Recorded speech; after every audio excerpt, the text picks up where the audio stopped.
अस्सलामुअलैकुम YouTube family, welcome back to another day another vlog. उम्मीद है आप सब खैरियत से होंगे। तो आज की इस वीडियो में मैं आप लोगों को थोड़ा सा यहाँ का स्कूल कल्चर दिखाऊंगी। यहाँ पे भाई की ग्रेजुएशन सेरेमनी थी जूनियर हाई स्कूल में, और ज़्यादा तो मैं कुछ रिकॉर्ड नहीं कर सकती थी क्योंकि उन्होंने स्ट्रिक्टली मना किया था कि आप कोई भी चीज़ जो रिकॉर्ड कर रहे हैं सोशल मीडिया पे पोस्ट नहीं करेंगे, स्पेशली अगर उसमें किसी का फेस शो हो रहा है। तो फिर इतनी ज़्यादा तो मैंने रिकॉर्डिंग नहीं की, लेकिन उसका जो भी सिस्टम है यहाँ पे स्कूल्स का वो मैं ज़रूर आप लोगों के साथ शेयर करना चाहूँगी।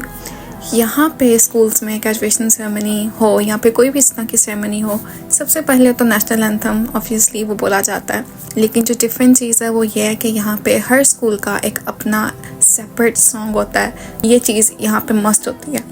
पाकिस्तान में आई डोंट थिंक सो कि ये शायद चीज़ है, क्योंकि हमारे टाइम पे तो ऐसा नहीं था। सिर्फ नेशनल एंथम ही असेंबली में भी मुझे याद है वही होता था।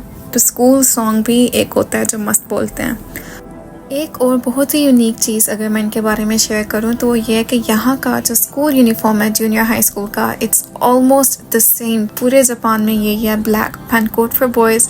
लड़कियों का भी ऐसा ही होता है, स्कर्ट होता है, ऊपर शर्ट होती है। स्कार्फ कलर थोड़ा सा डिफरेंट हो जाएगा, बटन कलर थोड़े से डिफरेंट होंगे, स्कूल के मुताबिक होते हैं, लेकिन मेनली इसी तरह का होता है। फिर आगे जो हाई स्कूल होता है उसका डिफरेंट होता है हर जगह का। फिर यूनिवर्सिटी वहाँ पे यूनिफॉर्म नहीं पहना जाता। तो हाई स्कूल तक यहाँ पर यूनिफॉर्म होता है और इसी तरह का होता है। अगर आपने इनके एनिमेस देखे हैं तो उसमें आप लोगों ने देखा ही होगा। यहाँ पे मैं भाई से पूछ रही थी कि व्हाई डिडंट यू क्राई, क्योंकि इसके बहुत से दोस्त रो भी रहे थे, टीचर्स काफ़ी रो रहे थे। वो देख के मुझे भी थोड़ी सी मैं भी सनटी हो गई थी। तो इसने बिल्कुल एक पोकर फेस बनाया हुआ था, बिल्कुल सीरियस, कोई इमोशंस कुछ भी नहीं। And then he told me कि नहीं, असल में मॉर्निंग में he did a speech in the class. ये उसी के बारे में हम बात कर रहे हैं, because we were talking in Japanese. तो अभी मैं ट्रांसलेट ऊपर कर रही हूँ। तो उसने यही कहा कि सुबह मैंने स्पीच की थी क्लास में टीचर से पूछ के, because he was kind of head of the class. तो फिर वहाँ पे जब स्पीच की तो वो सुन के सब बहुत सेंटी हो गए थे, क्योंकि ग्रेटिट्यूड जिस तरह थैंक यू स्पीच होती है उस टाइप की थी। बट इनकी टीचर थोड़ी सी अपनी टीचर के बारे में बता रहा था कि काफ़ी हर चीज़ वो बच्चों को सिर्फ ये नहीं कहती थी कि आप ऐसे क्यों नहीं कर सकते, आप ये क्यों नहीं करते। इंस्टेड के जो चीज़ वो कर सकते थे उसके लिए उनको मोटिवेट करती थी। उनकी जो गुड पॉइंट्स थे, जो प्रोस थे उनमें, उसको ज़्यादा उसको करती थी, और जो होता था थोड़ी सी कमी होती थी उसको काफ़ी हद तक इग्नोर कर देती थी। तो मुझे इस तरह अपना एक्सपीरियंस वगैरह मेरे साथ शेयर कर रहा था। आई know it's a bit sad जब आप ग्रेजुएट करते हैं, सारी एक आपके दोस्त होते हैं, टाइम आपने गुजारा होता है, और इसी स्कूल से मैंने भी ग्रेजुएट किया था। So it was a bit nostalgic. वहाँ पे बैठ के वो सब सीन मुझे याद आ रहा था।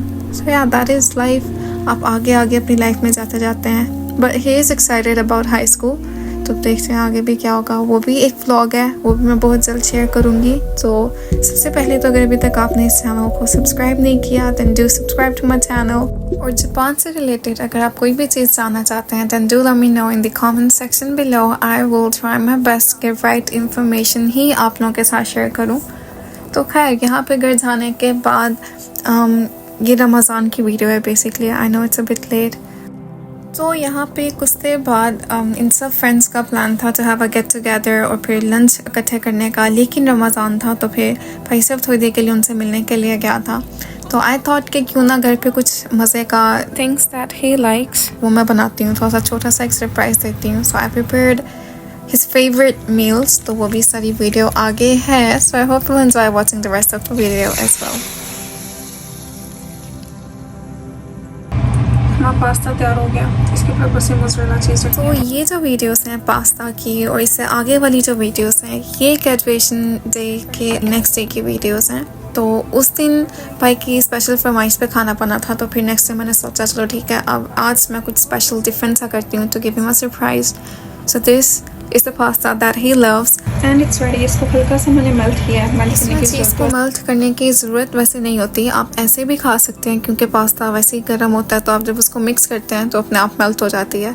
लेकिन मैं थोड़ा सा एक वोल्केनो एरप्शन स्टाइल का एक स्टाइल क्रिएट करना चाह रही थी, और मेरे ख्याल से प्लेट काफ़ी क्यूट भी लग रही थी इस तरीके से। तो यहाँ पे हमारी इफ्तारी का टाइम हो चुका था। वो एंजॉय रही इफ्तारी, और इफ्तारी के बाद आई मेड सम चूरोस। तो यहाँ आगे उसी की वीडियो है। इसमें पानी है, बटर है, चीनी है, थोड़ा सा नमक है। इसके बाद इसमें मैदा जाएगा, उसको अच्छे से मिक्स करेंगे। फिर बाद में एक अंडा डालेंगे, थोड़ा सा वनीला एसेंस डालेंगे, उसकी डो तैयार हो जाएगी। फिर चूरोस की शेप देके उसको फ्राई करेंगे।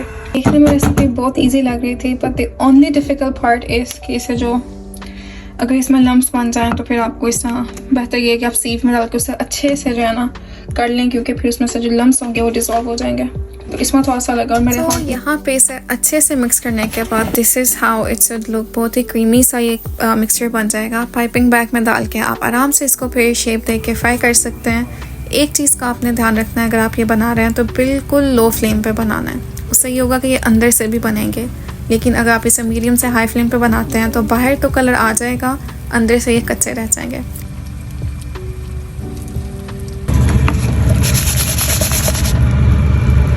Okay, these are ready। अभी इसके ऊपर मैंने cinnamon पाउडर और थोड़ी सी शुगर डाल दिया। It takes so much time। Recipe तो ईजी है, लेकिन जाना बहुत ही आपको सुकून के साथ, सब्र के साथ बनाना पड़ता है। It takes really long time। हल्की आंच पे इसको पकाना पड़ता है, क्योंकि आप इसे पकाएंगे क्या कहते हैं तेज़ आंच पे। तो इसे बाइट साइज पे मैंने बनाया है, तो फिर ये होगा कि वो बाहर से तो पक जाएंगे लेकिन अंदर से कच्चे रह जाएंगे। So you have to be careful. अभी मैं अपना जो है ना ये बोर्ड इसको थोड़ा सा डेकोरेट कर रही हूँ। Enjoy or choose with the chocolate sauce that I made। बहुत दिल करा था खाने को, मेनली बाई के लिए बनाया है, क्योंकि अभी उसने ग्रेजुएट किया। So he was asking me churros खाने आप फ्रेंड्स के साथ क्या था, और वहाँ पे हलाल चूरोस थे ही नहीं। So he was like what nonsense is this, हमें किसी मुस्लिम कंट्री में शिफ्ट हो जाना चाहिए, यहाँ पे तो चूरोस भी नहीं हलाल। So I made him this and now we will enjoy with a delicious chocolate sauce. That looks yum।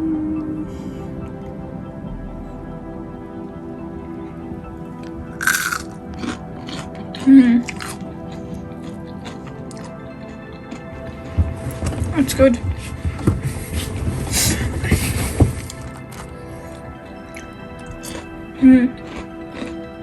Wow। नीचे ना गिरे। Yeah, we're going to enjoy it। ना डिज्नी में बहुत मिलते हैं लंबे लंबे से, तो मैंने दोनों किस्म के बना लिए हैं, छोटे वाइट साइज भी और लंबे भी। And now we going to enjoy this. तो आप लोग भी जरूर ट्राई करिएगा, इट्स डिलीशियस। वैसे भी तो सिंपल है, लेकिन बस ये है कि बनाने में टाइम लगता है, बट इट्स वर्थ इट। बहुत मज़ा आया। आई होप कि आप लोगों को ये व्लॉग देखने का मज़ा आया होगा। थोड़ी सी और भी जापानीज स्कूल से रिलेटेड चीज़ें हैं जो मैं अपने नेक्स्ट व्लॉग में शेयर करूँगी। भाई की अभी हाई स्कूल की ओपनिंग सेरेमनी भी थी, वहाँ पे भी हम गए थे, तो उसके बारे में भी थोड़ा सा शेयर करूँगी। और एक और व्लॉग है जो कि साकुरा का है, तो मैं कंफ्यूज हो रही हूँ कि पहले कौन सा जब मैं पोस्ट करूँगी, तो इन दोनों में से कोई भी व्लॉग पहले आ सकता है। So stay tune for that. यहाँ पे ये वाला जो आप देख रहे हैं, ये हाई स्कूल हम गए थे ओपनिंग सेरेमनी के लिए, उसके बाद वो वेंट फॉर लंच टुगेदर। ये कुछ दिन पहले की ही वीडियो है। तो यहाँ पे काफ़ी एक फ़नी चीज़ थी कि जापानीज़ रेस्टोरेंट्स जो फैमिलीज़ रेस्टोरेंट होते हैं, वहाँ पे अब रोबोट्स का सिस्टम हो चुका है। वहाँ पे रोबोट्स में वो फूड सर्व करते हैं, तो ये काफ़ी डिफरेंट सी चीज़ है, जो कि जापान में तो काफ़ी नॉर्मल है, लेकिन आई एम श्योर कि दूसरी जो हमारी ईस्ट एशियन कंट्रीज़ हैं या फिर यूरोपियन कंट्रीज़ हैं, वहाँ पे भी इस तरह का इतना खास कोई सिस्टम नहीं है। दूसरा व्लॉग आएगा साकुरा से रिलेटेड, यहाँ का चेरी ब्लॉसम सीज़न, वो भी इसी मंथ का है। तो जो भी व्लॉग पहले एडिट होगा उससे मैं शेयर कर दूँगी। सो या stay tune for that. Thanks for watching. और इंशाल्लाह इसी तरह के नए नए मज़े के व्लॉग्स मैं शेयर करती रहूँगी। So don't forget to subscribe, और वीडियो पसंद आए तो ज़रूर लाइक भी किया करें। Thanks for watching and until next time, अल्लाह हाफिज़।